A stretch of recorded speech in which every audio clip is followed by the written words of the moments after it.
Hello, Monetization Nation. I'm Nathan Gwilliam, your host, and welcome back to another episode with Shalene Gupta. She's the co-author of the book, The Power of Trust.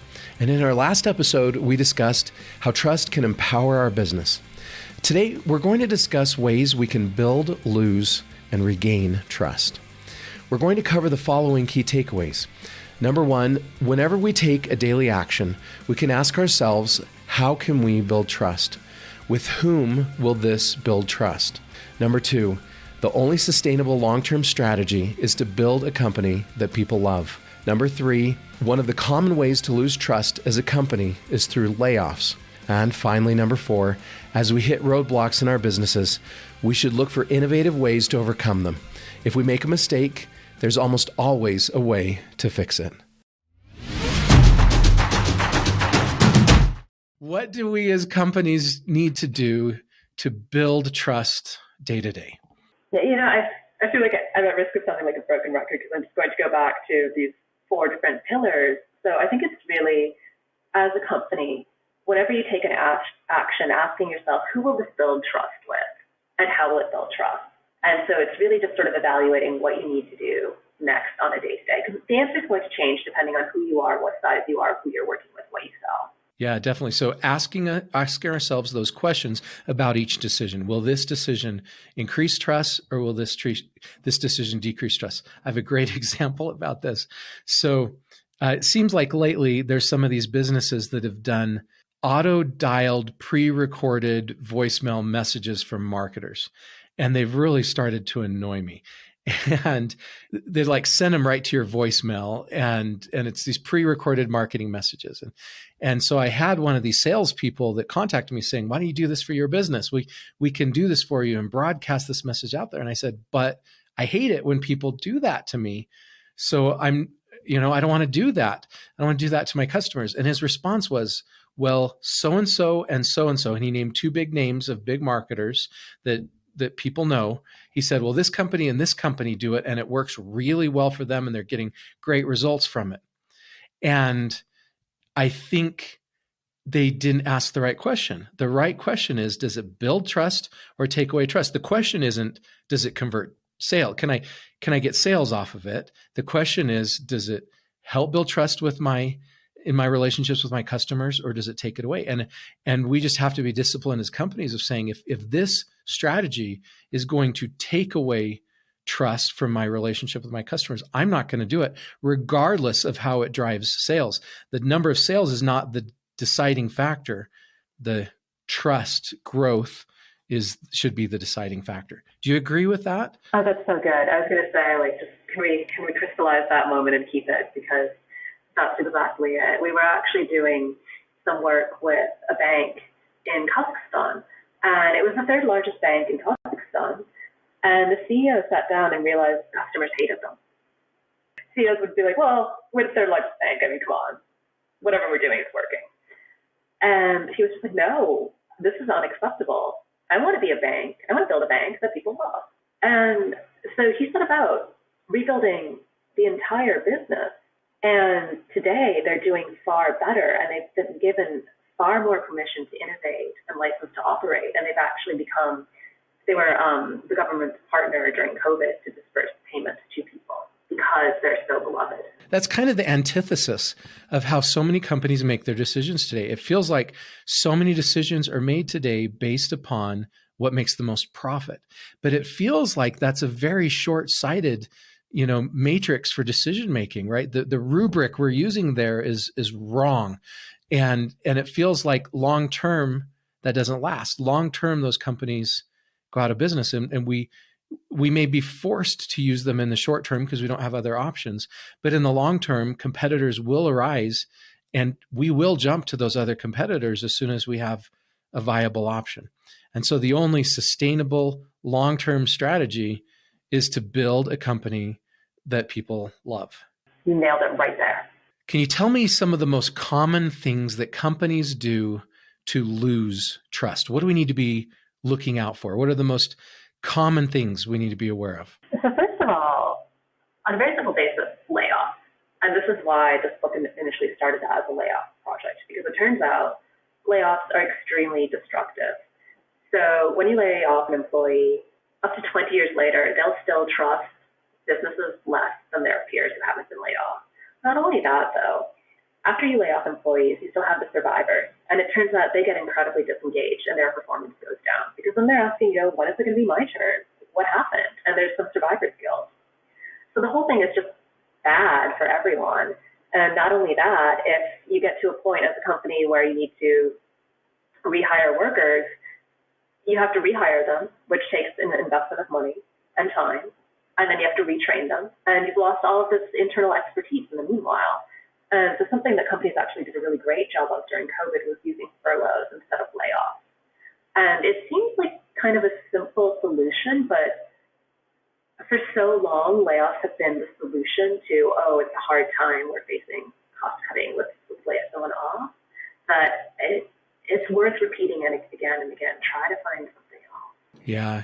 I look back in my career of some of the biggest mistakes that I've made. And there was a time where I had to there were a couple of times I've had to do major layoffs in companies I've run. And I look back at the most recent time I did that, and I lost so much credibility from the people I let go and from the people I retained. And I ended up having to ultimately replace almost everybody at that company because of the credibility I lost from having to do that layoff. So I've seen it, been there, done that, made that mistake, and I agree with you. Doing everything we can to prevent layoffs. Now, that doesn't mean we don't need to get rid of the wrong people in our company, but doing everything we can to prevent layoffs is definitely something we can do to retain trust. What else do companies do that commonly hurts their trust? I mean, I think you named another one, which is you should get rid of the wrong person. Like, you need to have that hard conversation, because a company's culture is really important, right? It's how we think and how we behave and what behaviors are incentivized and rewarded. And so if you have people who are really being rewarded for not acting as part of the culture, what are you really doing? You're creating something else. And so that fear of not wanting to have that hard conversation, not wanting to reinforce values when you've got a star performer who's bringing in the results, at the end of the day, it doesn't take you to a very good place. Yeah, I've made that mistake too. Early in my career, I did not let go of people soon enough, right? When you know it's not going to work and you've done what you can, I kept people too long. And I've learned the longer I've been doing this that if it's not going to work, let them go to a place they can be successful. And because when you keep that person that's not a fit, you're setting an expectation and losing credibility with the rest of the people in the organization. We actually had a really great conversation with one CEO who was operating in an environment where she was coming into a company that had gone through a very traumatic turnaround. There's a lot of mistrust that she had to handle. And she was not in a political environment where it was necessarily easy to have some of these conversations, or the government didn't necessarily protect firing. So what she did actually is she had these really deep personal conversations with people and laid out sort of, here's the new vision and the vision of where we're going. Together, they cooked up an individual performance plan of like, here's what you need to do, here's what needs to get done, here's how many times we're going to check in. And then she did the check-in. And by the end of the process, if someone had the ability to stay, it was very clear they would stay. If somebody didn't, if they were at the point where they were like, hey, you know what? I think I need to find my place somewhere else. Can you give me one more example, one more story of a company that lost trust? So this was the company, Recruit Holdings, where literally charismatic founder founded this company which does advertisements. And then in the 1980s, he sold a ton of shares in exchange for political favors. So bad. The newspapers tried to cover this up. And basically, the prime minister has to step down, the entire cabinet resigns, 159 members of Japan's elite are implicated. It gets to the point where, like, school books teach it this today, and they call it the Recruit scandal. So if you ask somebody in Japan about Recruit Holdings, the company that does advertisements, they'll say, oh, you mean the scandal? Wow. Okay, so this is a great story. They had this huge scandal. They made this huge mistake that lost them a lot of trust. They obviously only were able to stay in business because they were able to regain that trust. So how did they regain that? So first of all, as I touched on earlier, they had a great product and they had this way of training their salespeople to really solve problems. So they didn't actually lose many customers. They had a bigger trust problem though. Nobody wanted to work for them. So people who worked at Recruit, their children were getting bullied on the playground.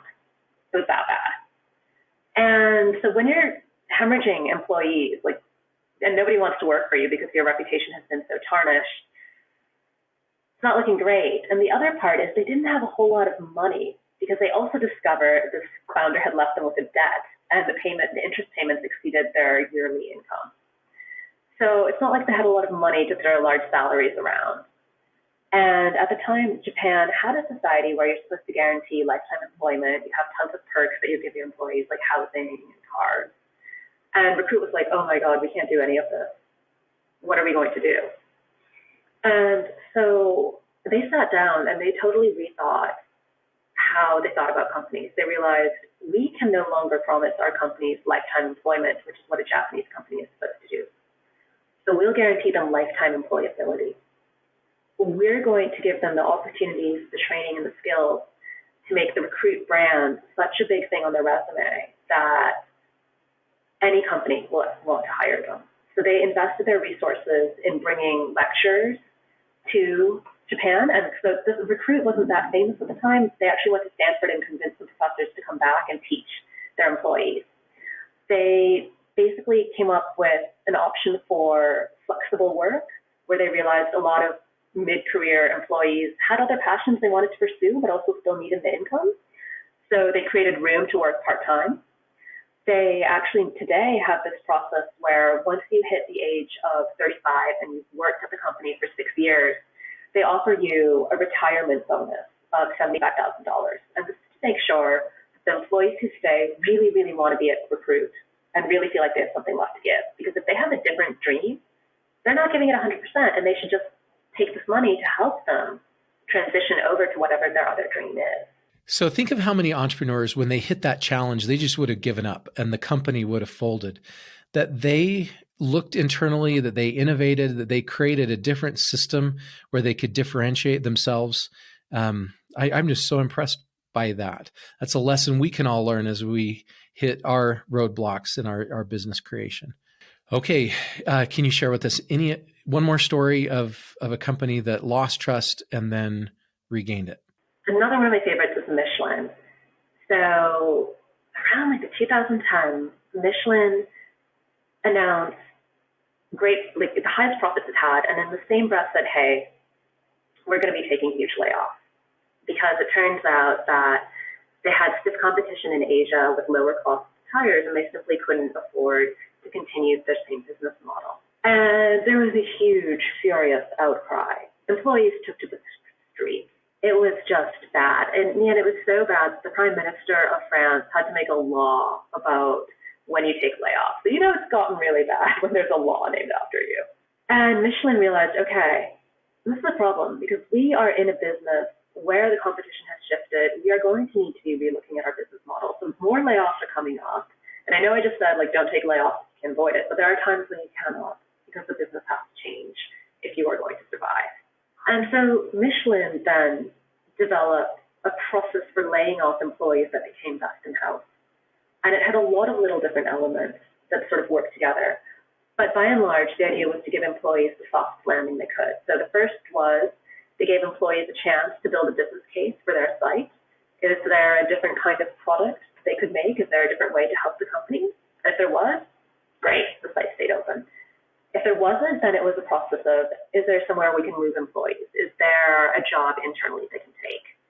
And then if not, Michelin actually worked together with the community to figure out a way to come up with a similar number of jobs or ensure that the employees still had revenues. Another example that I've seen in my career, David Neeleman, who started JetBlue Airlines, they had a crisis where during a storm, a whole bunch of passengers were left on airplanes for long periods of time, and there was some very serious trust that was eroded from blew.